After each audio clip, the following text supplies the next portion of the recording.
Hal tersebut disampaikan Nasaruddin Umar dalam rapat kerja bersama Komisi 8 DPR RI pada 12 Maret 2026 yang membahas perubahan struktur organisasi pengelolaan sumber daya manusia hingga pengelolaan aset terkait layanan haji. Dirinya menjelaskan bahwa restrukturisasi organisasi merupakan konsekuensi dari terbitnya Undang-Undang Nomor 14 Tahun 2025 tentang perubahan ketiga atas Undang-Undang Nomor 8 Tahun 2019 tentang penyelenggaraan ibadah haji dan umroh, serta pembentukan Kementerian Haji dan Umroh melalui Peraturan Presiden Nomor 92 Tahun 2025.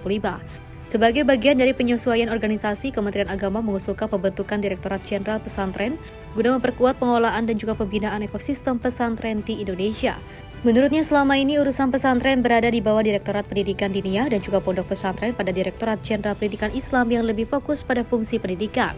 Struktur organisasi dan tata kelola sumber daya manusia, aset haji, serta isu-isu aktual lainnya. Struktur organisasi dan tata kelola. Setelah berdiri Kementerian Haji dan Umrah, maka saat ini sedang dilakukan perubahan struktur organisasi Kementerian Agama, yaitu Kementerian Agama tidak ada lagi Direktorat Jenderal Penyelenggaraan Haji dan Umrah. Sehubungan dengan amanah Undang-Undang Nomor 18 Tahun 2019 tentang pesantren yang mengamanatkan 3 fungsi pesantren, yaitu pendidikan, dakwah, dan pemberdayaan masyarakat, maka didirikanlah Direktorat Jenderal Pesantren. Selama ini, urusan pesantren di Kementerian Agama dilayani oleh Direktorat Pendidikan Diniyah dan Pondok Pesantren yang berada di bawah Direktorat Jenderal Pendidikan Islam yang hanya mengurusi fungsi pendidikan. Lebih luas, usulan struktur Ditjen Pesantren akan terdiri dari 6 unit Eselon 2, yaitu 1 Sekretariat Direktorat Jenderal dan juga 5 Direktoriat Teknis. Langkah ini mempertimbangkan besarnya ekosistem pesantren di Indonesia yang mencapai ratusan ribu lembaga. Anggota Komisi 8 DPR RI Hidayat Nur Wahid mengapresiasi usulan Kemenak terkait dengan Dirjen Pesantren dalam mengakomodir keinginan Presiden Prabowo Subianto yang menyoroti pengelolaan dan pembinaan ekosistem pesantren. Meski demikian, dirinya juga mempertanyakan perihal Dirjen tersebut yang sampai saat ini belum terbentuk. Tadi yang disampaikan, dan ini terkait juga dengan apa yang rekan-rekan juga sudah sampaikan, yaitu tentang program pembentukan Direktorat Jenderal Kepesantren atau tentang Pondok Pesantren. Sudah dideklar secara terbuka oleh Presiden dan sudah juga ada SK-nya begitu ya.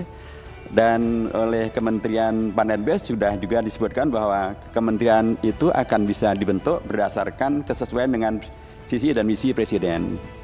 Dan bila demikian maka sudah jelas bahwa visi misi Presiden adalah memang adanya Kementerian Dirjen tentang pesantren.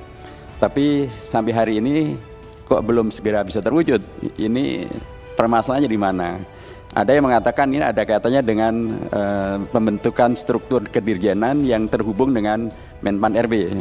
Nah, kami ingin mendapatkan kepastian dan tentu di sini akan berlaku kaidah ikan sepat ikan gabus. Jangan ikan lele apalagi ikan piranha. Lebih cepat lebih bagus, jangan bertele-tele apalagi berlama-lama. Karena memang sudah amat sangat ditunggu. Tadi disampaikan oleh Ajengan Maman, itu sangat penting untuk dicermati. Jadi bahkan saya mendengar data terakhir Ajengan, bukan hanya 44 ribu jumlah pesantren itu. Iya, 44. Iya, bukan hanya 44. Oh, 44. Nah, sudah naik lagi. Nah, mudah-mudahan naiknya yang benar gitu ya. Iya. Tapi itu artinya adalah semakin memerlukan adanya fokus pengelolaan terkait dengan pesantren kita ini yang jumlahnya semakin banyak, potensi semakin banyak, tapi juga masalah-masalahnya memang layak juga untuk segera untuk diatasi. Tim Redaksi Simpo TV melaporkan.